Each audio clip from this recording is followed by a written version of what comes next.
கிளையண்ட்டோட requirement ரொம்ப simple. ஒரு alternate frock with cute little bow and balloon hemline finishing கேட்டிருந்தாங்க. எனக்கு மற்ற எல்லா ட்ரெஸ்ஸும் ஸ்டிச் பண்ணுறத விட அந்த குட்டி பிள்ளைங்களுக்கு, அதுவும் எஸ்பெஷலி கேர்ள் சைல்டுக்கு ஸ்டிச் பண்ணுறதுக்கு ரொம்ப பிடிக்கும். அந்த மாதிரி ட்ரெஸ் வந்தாலே ரொம்ப எக்ஸைட் ஆகிடுவேன். கிளையண்டோட ப்ரிஃபரன்ஸ்க்கு ஏற்றபடியே ஃபேப்ரிக் எல்லாம் ஆன்லைன்லேயே பர்ச்சேஸ் பண்ணிவிட்டேன்.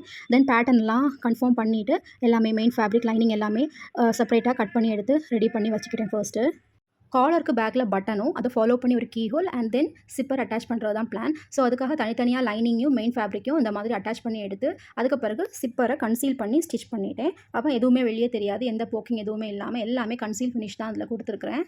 பேக்கில் நெக் ஹோல் சிப்பர் எல்லாம் கன்சீல் பண்ணும்போது சைடில் உள்ள ஆர்ம் கர்வையும் கன்சீல் பண்ணிட்டேன். ஸோ டர்ன் அவுட் பண்ணும்போது எல்லாமே த சேம் கோ கன்சீல் ஆகி கிடைக்கும். சிப்பரும் ஃபினிஷ் பண்ணி லாஸ்ட்டாக செக் பண்ணியும் பார்த்தாச்சு. எல்லாமே கரெக்டாக பர்ஃபெக்டாக வந்திருந்து. இன்சைட் பார்த்தீங்கன்னா எல்லாமே கன்சீல்டாக இருக்கும், எதுவுமே வெளியே தெரியாமல் தான் ஸ்டிச் பண்ணியிருக்கிறேன். இன் அண்ட் அவுட் பார்க்கவே ரொம்ப நீட்டாக இருக்கும்.